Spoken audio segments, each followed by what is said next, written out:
প্যানেলের সমস্যা ছিল, পিক্সেল হচ্ছে ডাবল পার্ট ছিল। হ্যাঁ। এই পার্ট এক কালার ছিল, এই পার্ট হচ্ছে আরেক কালার।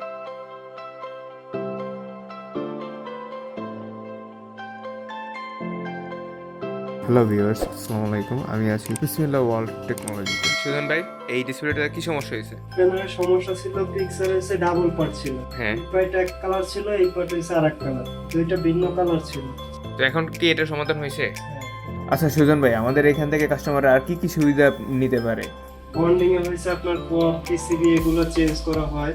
আচ্ছা ভাইয়া, লেজারের কি কি কাজ আছে? লেজারে আপনার প্রধানত কাজগুলো হয় যে একটা প্যানেল আপনার নিয়ে আসে, অনেক ক্ষেত্রে দেখা যায় আপনার পপ ঠিক আছে, পিসিবি ঠিক আছে, বোর্ডটা আমাদের লেজারে মানে আপনার ক্যামেরা আছে, ক্যামেরা দিয়ে যাচাই করে তারপরে ওগুলো কাইটে দিতে হয়। ডাবল ইমেজ আসে, এগুলো রিপেয়ার করা হয়। তারপর দেখা যায় ভার্টিক্যাল লাইন থাকে, এগুলো পপ চেঞ্জ করলে যায় না, কারণ গ্লাসের যে ফিল্মগুলো থাকে ওইগুলো এসে ড্যামেজ হয়ে যায়, সেক্ষেত্রে আমাদের লেজার মেশিনে কাজ করতে হয়।